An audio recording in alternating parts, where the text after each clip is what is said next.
You'll see he's carrying the colours of ICM. ICM is a hospital in Paris supporting brain and spinal injuries, and they're one of the sponsors. He's a patron of it. But here we go. Heat 2. Vettel against Gronholm in Gronholm's old car. This is going to be difficult for Sebastian Vettel. Sebastian Vettel's been quick here all day long. He was beaten earlier by Travis Pastrana, and they had to have a comeback Germany to knock out the US. So he hasn't won everything. But boy, oh boy, in Gronholm's car, he's going to have to really pull something special out here. Well, he is. With very little practice, you've got to remember, these guys hardly driven these cars at all.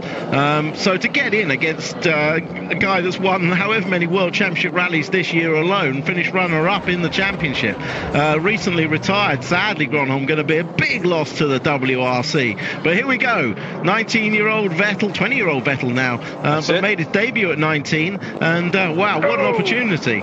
Yeah, Gronholm, 39 years old, 30 career wins in WRC, quite a few of them in the season just gone, quite a few of them in that car. So Gronholm is expected to really smoke Vettel in this one. And we're going to see in a minute just what the gap is, because it is difficult, Tim, for us to get visual. Oh, look at this. Vettel is much, much closer than you'd expect him. Much closer indeed.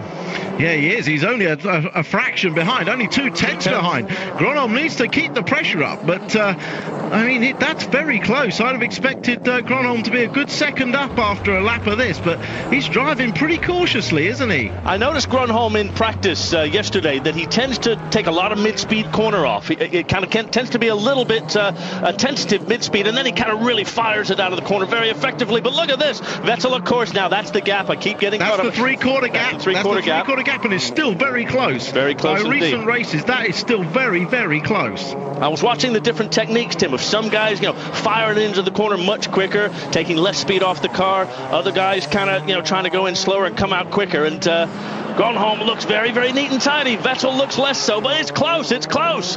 This is very close. There could be an upset here. There could be an upset. Look at that. Unbelievable. Vettel has done it. He's beaten Gronholm in his own car. Unbelievable. Gronholm just seemed to be too cautious. We could visually see it, couldn't we? Yeah. And then he realized it. He ran a little bit wide on that last corner, hit those barriers, and Sebastian Vettel, 20 years old, takes a victory over one of the defending champion drivers in the race of and he saves Michael Schumacher's bacon and keeps them in it. We will now go for the tie-break runoff. That's it. So a fantastic performance from Sebastian Vettel. Earlier today, when Vettel didn't win, I think it was against Travis Pastrana, you could see Schumacher was like, come on, kiddo. I'm expecting you to do this stuff. Well, he's really done it well there. All the excitement to come. We've got the final to come. Do not miss this. We'll see you after the break.